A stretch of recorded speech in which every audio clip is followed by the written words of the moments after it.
Уважаемые дамы и господа, Thank you, dear ladies and gentlemen, dear friends. In the beginning, let me say that the G20 summit, G20 group over the 5 years of existence has turned into an efficient mechanism for developing and coordinating common approach of the global leading countries in the field of global economy and finances. We managed to even out the situation after the crisis peak in 2008 and 2009. We have managed to consolidate our efforts to ensure balanced and sustainable global economic development. Now, global economy is much more stable than 5 years ago. Economic growth is recovering, however, risks persist. From the beginning of Russia's presidency in G20, we set the goals of promoting growth and jobs creation. First of all, through boosting investments, effective regulation, confidence building on the markets. These priorities ensure the continuity in the work of the G20. Over the Russia's presidency, we managed to advance in all key directions. I would like to thank my colleagues from the G20 for joint productive work. I would like to thank our outreach partners. They all actively participated in discussing Russian initiatives. They have played an important role in increasing transparency and efficiency of our joint work. Results achieved during the Russia's presidency are formulated in the adopted today St. Petersburg Declaration of the G20 leaders and annexes to this document. We managed to make a lot of important practical decisions, both for international community and for Russian economy. Almost in all the areas, action plans were elaborated, designed to find and promote new growth sources. We have reached consensus regarding the need to combine the policy of maintaining proper economic growth rates with the adoption of mid-term country-specific strategies for fiscal consolidation. We've adopted the St. Petersburg Action Plan, defining mid-term targets of budget deficit reduction for every country, and the implementation of structural reforms. These are overdue steps on regulating labor markets and taxation, development of human capital, modernization of infrastructure, and regulation of the goods market. These measures are designed to build confidence of financial markets to our plans and encourage investors to invest more in the real economy and development. We see it as a guarantee of the long-term stabilization of global and national economies. Tangible progress has been achieved in the field of job creation. The G20 leaders approved the decisions made at the labor ministers and during the joint meeting of the finance and labor ministers. Let me note that that's the first such meeting during the G20 history. We set the goal of creating new qualitative jobs with a special focus on employment of vulnerable groups. First of all, young people, women, the disabled, and many other groups. For the first time, an integrated approach for forming labor market policy was proposed, with the aim to link the task of creating qualitative jobs with the needs to comprehensively develop economy, to take into account macroeconomic, financial, and social conditions, and the link existing between the labor market with investments, budget, and fiscal policy. This approach will help us balance out supply and demand on the labor market and create environment conducive to the development of business and investments into the creation of jobs and staff training and to ensure social protection of employees. The priority of our presidency and a new theme of the G20 became the topic of financing for investments. We've developed a program of research and development of recommendations to improve the investment climate and promote long-term investments. In the course of the implementation of this program, huge results have been achieved and they were approved of at the summit. First of all, these are high-level principles on the participation of institutional investors in financing long-term investments. Principal decisions were made to reform tax policy, with a view to fight tax evasion, including via offshore schemes. This year, this topic was on the top of our agenda. We adopted joint action plan on combating base erosion and profit shifting, and we agreed to jointly work on the multilateral standard for tax information exchange. In the area of trade, the G20 leaders confirmed its support to the development of multilateral trade system and WTO. We agreed to curb protectionism in global trade and to extend the relevant standstill arrangement till the end of 2016. We will work to further open our regional trade agreements, making them compatible with the WTO principles. Great success has been achieved in the field of financial regulatory reform and banking regulation, so-called Basel III arrangement, in the field of reforming over-the-counter derivatives markets.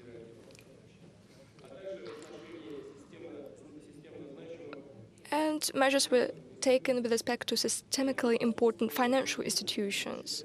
It was achieved thanks to the fact that in 2013 the Financial Stability Board has turned into a full-fledged international organization. We agreed that national and domestic financial stability measures should not result in unjustifiably high regulative costs for the participants of financial markets and result in market fragmentation. We will have to carry out an additional assessment of reforms and the impact of reforms in the financial sector on the economic growth. For the first time in the G20 history, we've prepared the accountability report on the G20 development commitments. First of all, in the field of development, its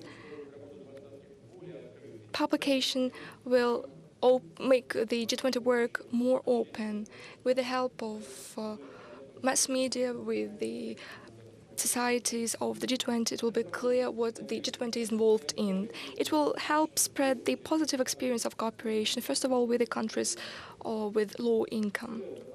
On the whole, over the last 3 years, from the moment of the adoption of multi-year action plan in Seoul, the G20 has achieved tangible results in the field of development assistance.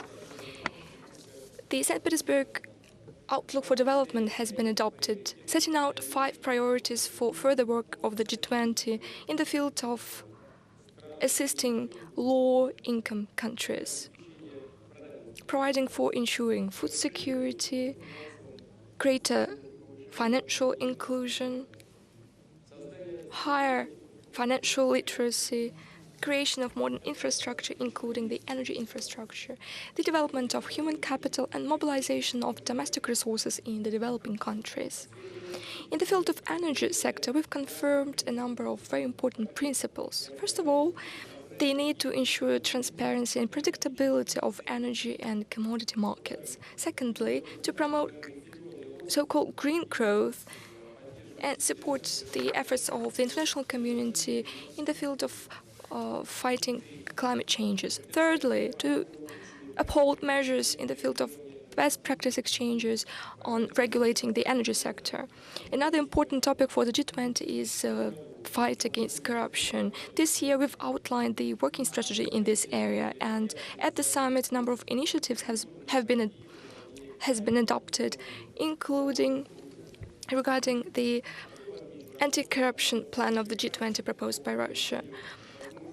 Let me highlight the importance of exchanging best practices on fighting against corruption at major international sports and cultural events requiring huge investments. I hope that the Global Alliance for the Integrity in Sports, created together with the United Nations, will contribute to the attainment of these goals. I would like to thank all my colleagues for the constructive work during the St. Petersburg summit.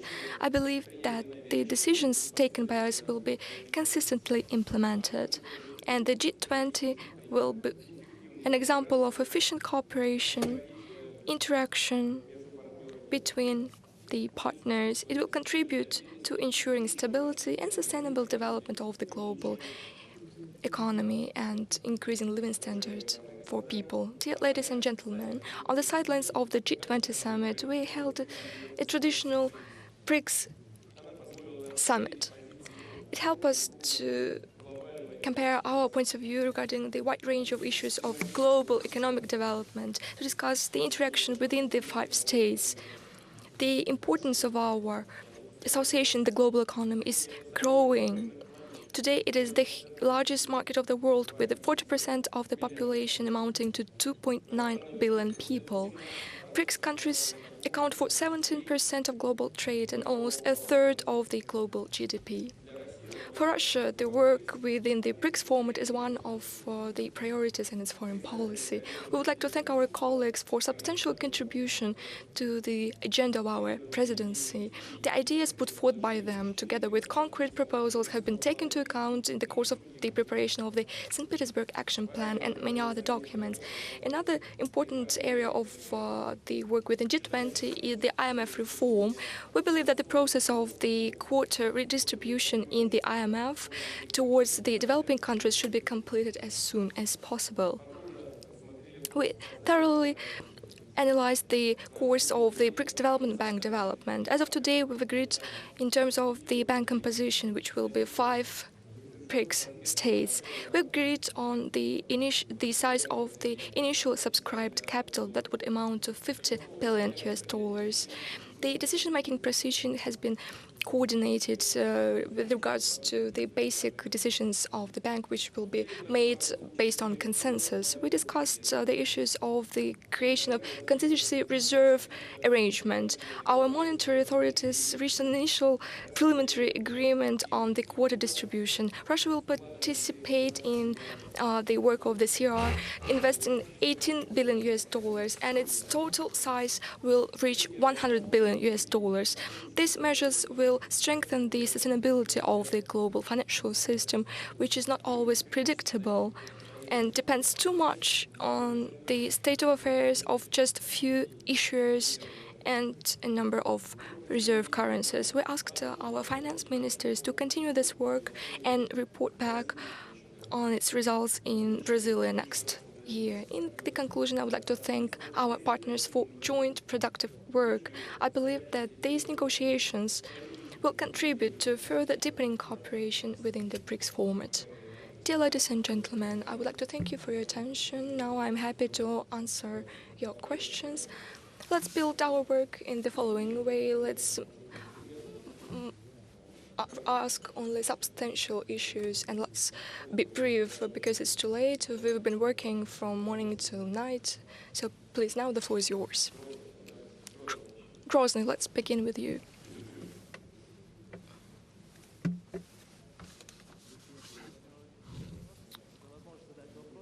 Thank you for an opportunity to ask this question. Vladimir Vladimirovich, the Chechen Republic, with the help of your assistance and from some Kadyrov cities, were restored together with this social safety net. However, there are problems in the field of industrial development, in the field of job creation. It is a very pressing issue of today. Let me recall that oil industry has always been the driver of our industry.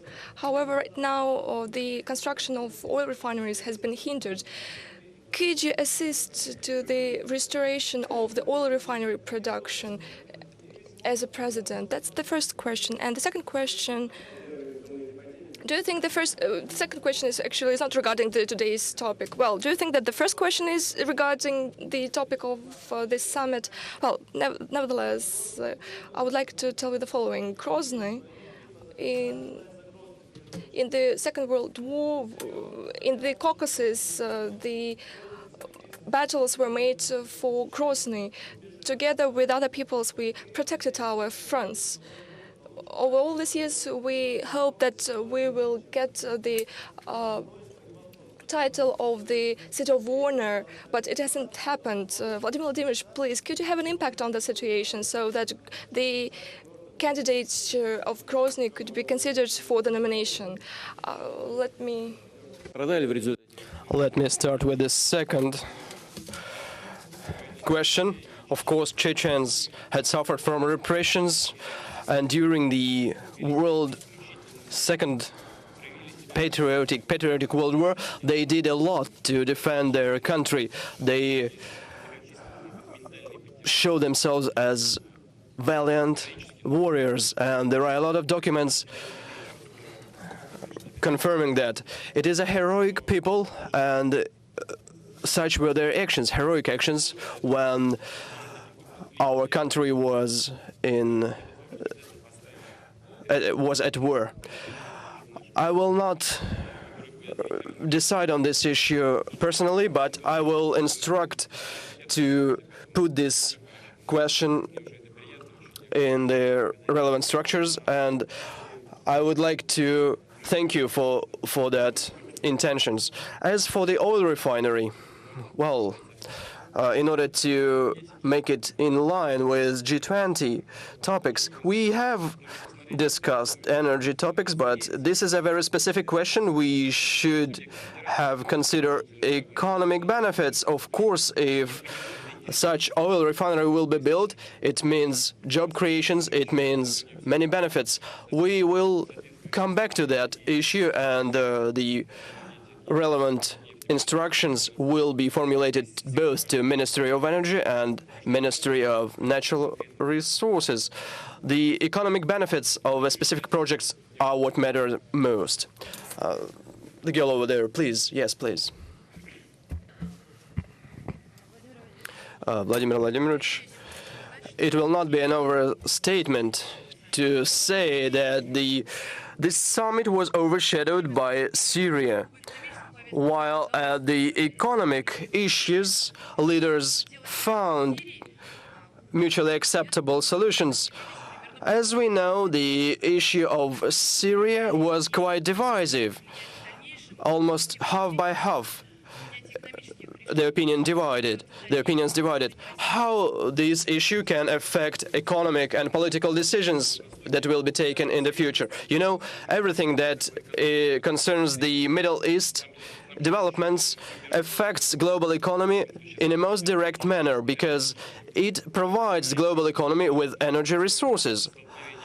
When conflicts emerge there, the energy prices start to grow. And what does this mean? This means that those prices suppress the development of global economy. So in such a complex situation in which the global economy is now, it is counterproductive to destabilize the situation in the Middle East. I will be as diplomatic as possible here. Yesterday we spent the entire evening discussing the issue of Syria and other issues that arise with respect to it. We have completed our discussions at 1 a.m. Moscow time, and after that I had bilateral meeting with Mr. Cameron. Actually, the votes, the opinions didn't divide 50 to 50. Who was for military intervention? United States, France, Saudi Arabia, Canada, and Turkey. Mr. Cameron also was advocating military intervention, but the British Parliament was against that. The Chancellor of Germany is also cautious. Germany is not going to participate in any military actions. Who was condemning and opposing that way of action? Russian Federation, India, China, Indonesia, Argentina, Brazil, South Africa, Italy. And also, Secretary General of the United Nations also voiced his protest against the military intervention. And let us not forget the address by the Pope, who directly voiced the inadmissibility of military intervention.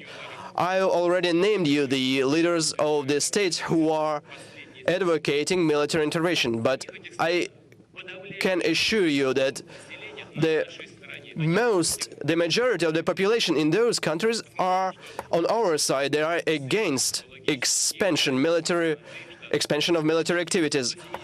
Look at what the sociological surveys show, both in the United States and in other countries. The majority of the population is against military intervention.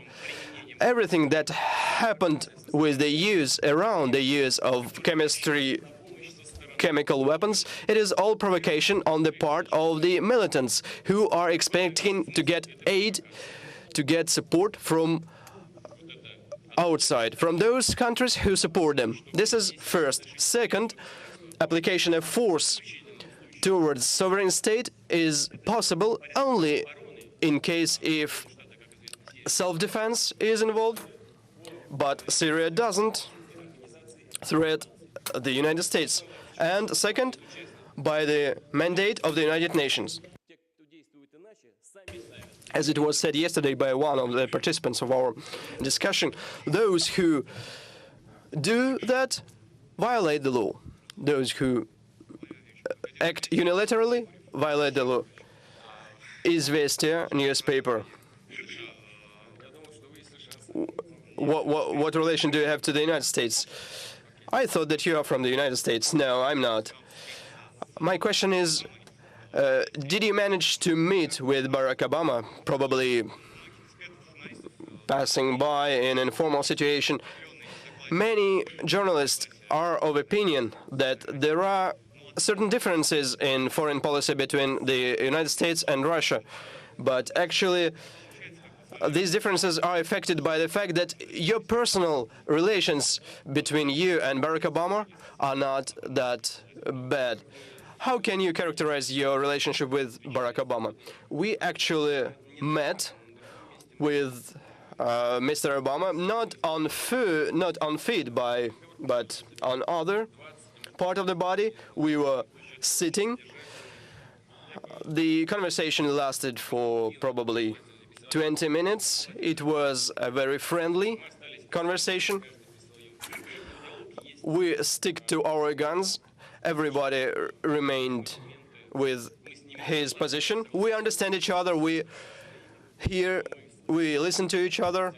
We understand arguments. We do not agree with those arguments, but still we can hear them. We try to find an agreement towards peaceful settlement of this crisis, and we agreed that the foreign ministers of our countries, Foreign Minister of our country, Mr. Lavrov, and Secretary of the State, Jim Kerry, will meet together and discuss this painful topic. Yes, Hugh, please. Please take the mic. Thank you. Wall Street Journal paper. You have just mentioned that there was no convergence of the positions between you and Mr. Obama at your meeting. Can you say that during your meetings with other leaders, some attitudes changed towards Syria, even a little bit? And one more question, since you have a meeting for 15-20 minutes and communications between Moscow and Washington is improving, does this communication improvement include the possibility of exchange Mr. Snowden by Mr. Booth? No, Snowden is not convicted here, so what should we exchange for what? We are exchanging the security services personnel who found themselves in a difficult situation abroad for their colleagues who are imprisoned here in Russia. This practice exists all through the world, but Snowden is not prosecuted here. This is a separate topic. It is not related to espionage, and we didn't even touch upon this topic today. We were talking only about Syria. We didn't talk about Snowden. Let me stress, Mr. Snowden got to Russia by chance. We didn't invite him here. He could have gone to South America by transit, but actually your compatriots, how to express it without saying something odd? Your compatriots scared everybody and make him stick in our territory, make him stuck on our territory. They could have acted otherwise. Remember what they did to the aircraft of the president of Bolivia. They just landed it, and that's it. They closed the airspace. They could have done the same with Mr. Snowden and it is understood what would have happened next. But they had to scare everybody and leave it here in Russia. What were they expecting? That we will unilaterally extradite it? But he didn't commit any crimes on our territory. This is the evident practice of international relations. Such issues should be solved only at mutual basis. We many times were asking them to conclude an agreement on mutual extradition. We asked them to extradite people who engaged in crimes against humanity, who were engaged in kidnappings, but they weren't. So such question is incorrect. So the President of the United States didn't pose such question today. As to the convergence of positions, we have our own position.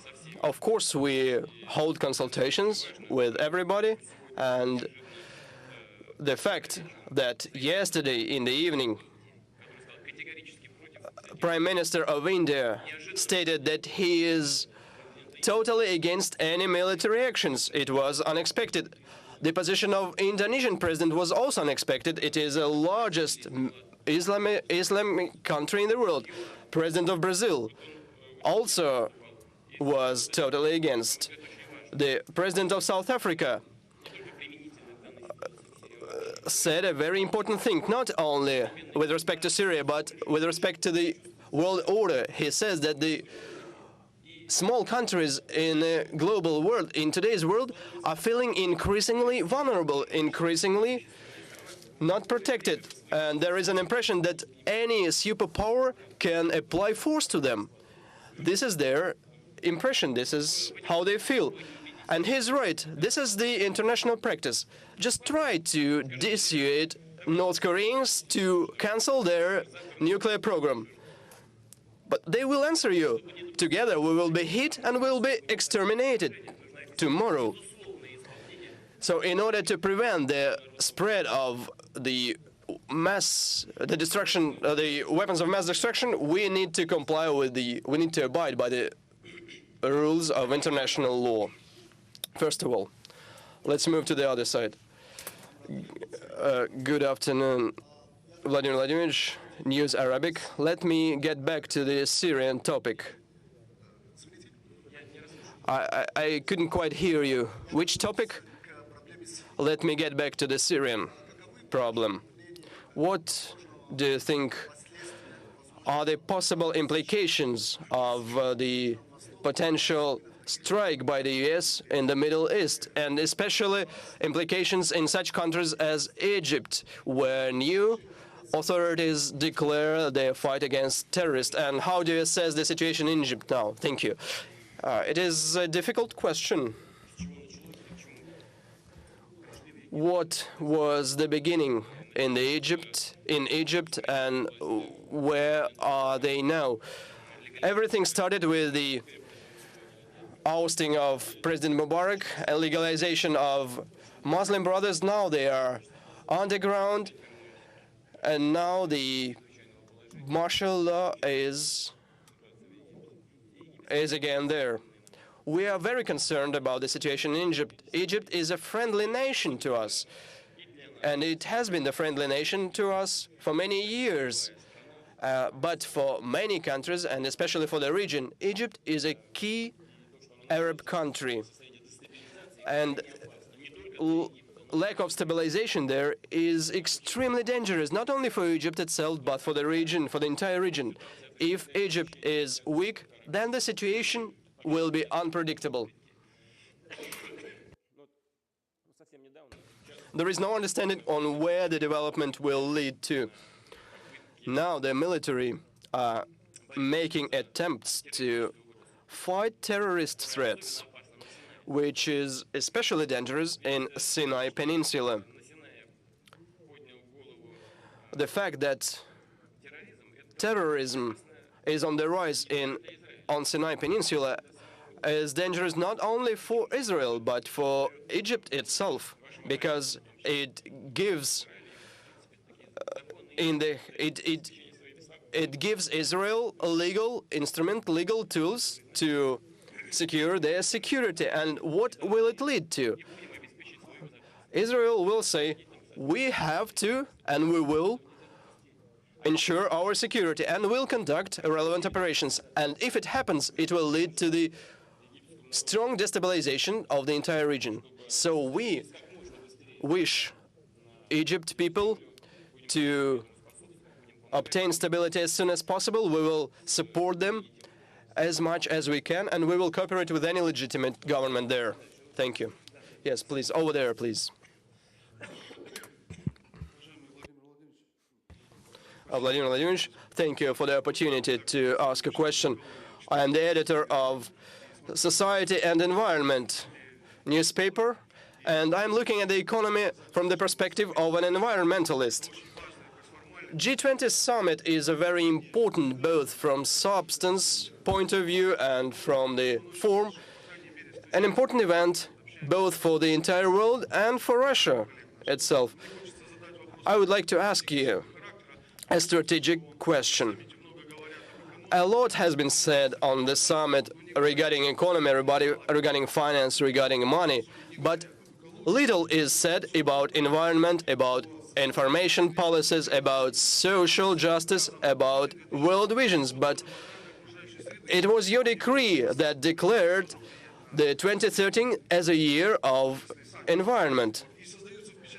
So I got an impression that summit tries to avoid the issues of environment and environment protection, and there can also be an impression that the summit is trying to solve the issues of small cosmetic repairs of global economy. But the global economy cannot grow for eternity because our planet is limited. Sometime this growth will end. So let me ask you about your own vision, about the attitudes of world leaders. Are they ready to engage in the talks about environmental sustainability, not only about economy? Well, your statement that development should stop is a mistake. Well, that's what you said. Development should stop one day. Well, we should ask God to prevent us from that. Development is unlimited and it should develop forever. It will be limited only in the situation, here I agree with you, when we will understand that our environment is in a dangerous situation and it has limited resources. It cannot be contaminated forever without any repercussions. I won't agree with you when you said that our leaders did not pay enough attention to this problem. Almost every issue addressed at the summit, starting from the energy sector and systemic measures in the field of financial support, were associated with the environmental issues. Maybe we should have listened to you and to your colleagues involved in environmental protection in the way that environmental issues should have been highlighted as a separate priority. But it is not the fault of the G20 leaders. It's our fault because we are hosts and we should have paid much more attention to this topic. I take it as substantiated criticism and we'll take that into account in the future. The girl over there, the floor is yours. Well, we left Mr. Peskov without a job, who was going to chair this press conference, but he will have a chance to do that. Vladimir Vladimirovich, just a second. I'm sorry. I think there are two more questions and we'll conclude this press conference, but because there are bilateral meetings to come. Please try to be brief and I'll try to be brief in my answer. Let's get back to the Syrian issue because this issue is at the focus of our attention, but it was discussed behind the closed doors. You once said that at no conditions Russia will get involved in the military conflict in Syria. And thus I have a question. If military actions start, well, they are already underway there. Well, not, I'm referring to military intervention. If it happens, in what other countries a similar situation might evolve? Well, you know, I wouldn't even dare to think that yet another country will be subject to external intervention, external aggression. Will we help Syria? Yes, we will.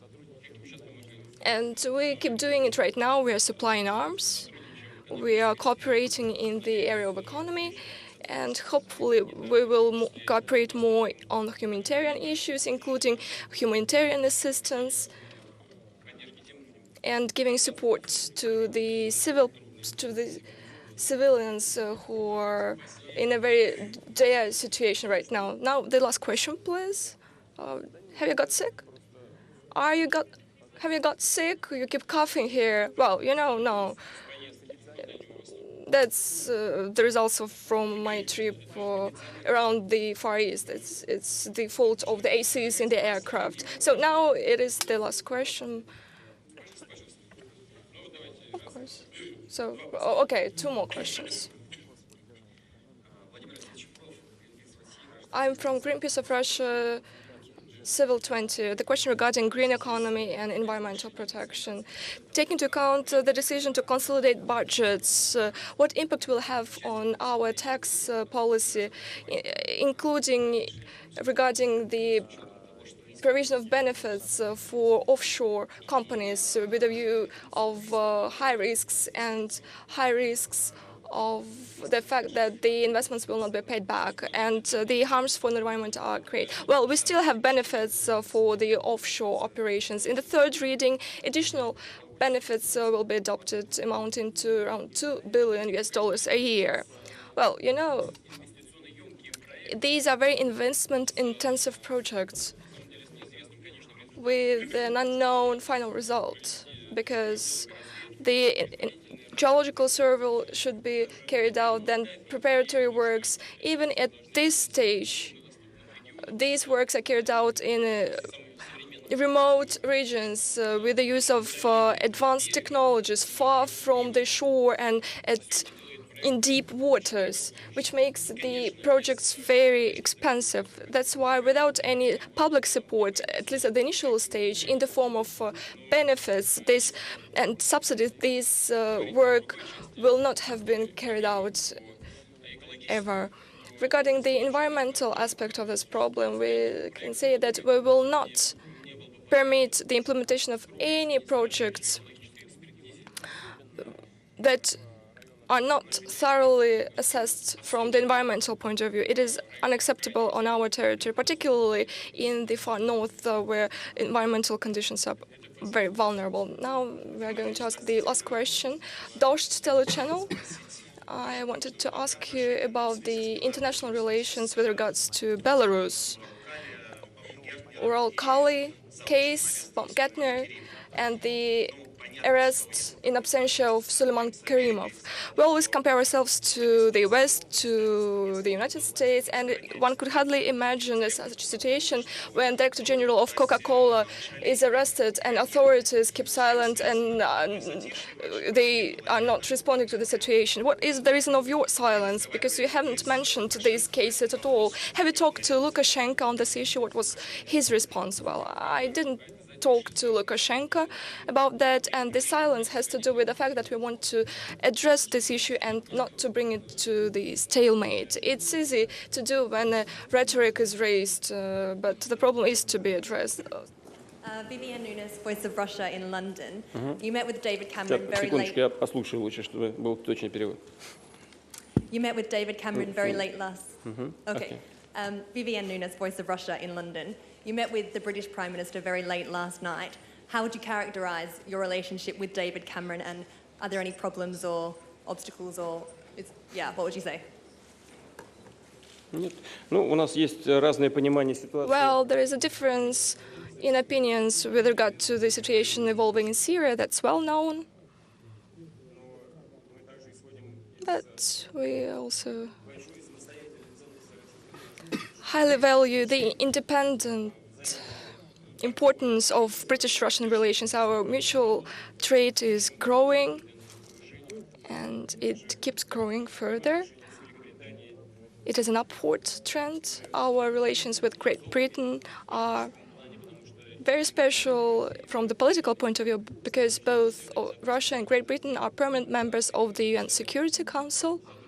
We cooperate within the framework of this very important platform. We do a lot together in the field of improving relations between Britain and the European Union, and we would like to thank our British partners for that. Thanks God, I cannot see any substantial issues that would complicate the Russian-British relations, and we are thankful to our British partners for their interest in the development of our links. Thank you very much. What's over there? Okay, go ahead. Hopefully you're from Asia. Well, you can not see from there. Vladimir Vladimirovich? Chinese agency, I would like to congratulate you on the success of this summit. I've got two questions to you.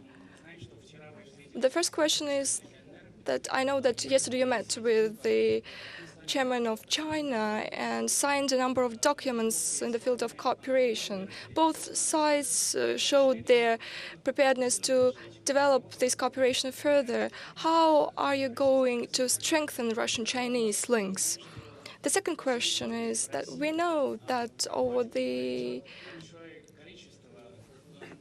that currently a number of huge large-scale events are going to take place in Russia, such as BRICS, APEC, Olympic Games, Football World Cup, World Championship.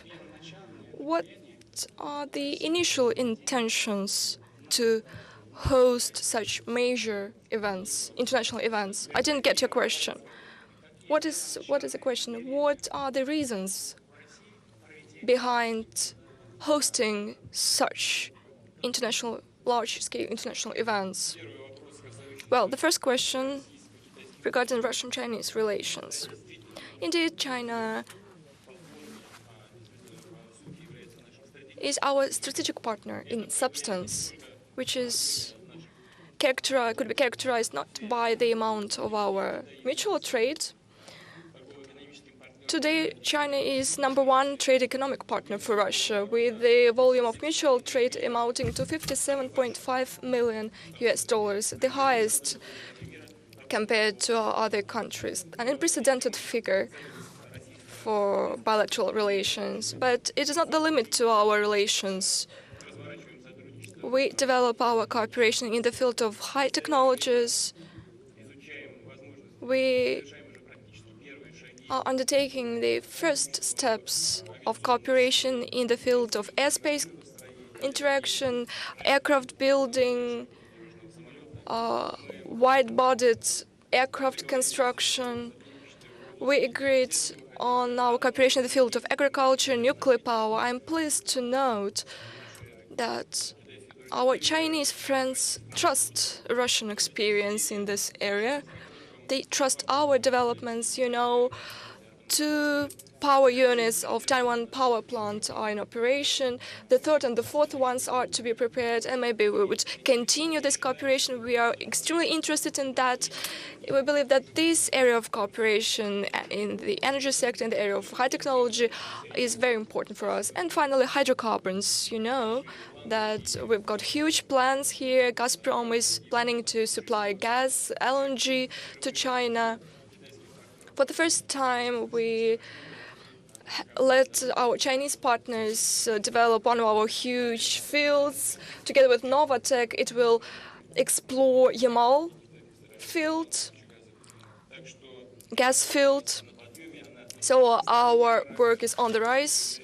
It is multilateral, multifaceted, and that's how its strategic nature is demonstrated. Hopefully, we will continue coordinating our approaches in the political vein. It is happening so right now, and our positions on the international arena are a major factor of international life today. Regarding our goals and our reasoning behind holding international large-scale sports, cultural, economic events, would be frank. The goal is to develop various regions of the Russian Federation, to develop their infrastructure, to keep touching upon the Asian part of the world development. I went to Vladivostok and I visited the campus of the university we built in Vladivostok. We also built a number of bridges, the best in the world in terms of its length and quality. We built lots of roads. The city has been transformed completely. And the same holds true of the Olympic Games. Russia is the northern country in terms of its location. We would want to have a world-class, all-year-round resort in the North Caucasus. And after the Olympic Games, it will be the case. I believe that holding such important events in various fields, we have an opportunity to actively participate in the work of these events, in these fora. It gives us also an opportunity to clearly state our point of view and to promote the ways to address international problems which are, from our point of view, are most effective. Thank you very much for your attention.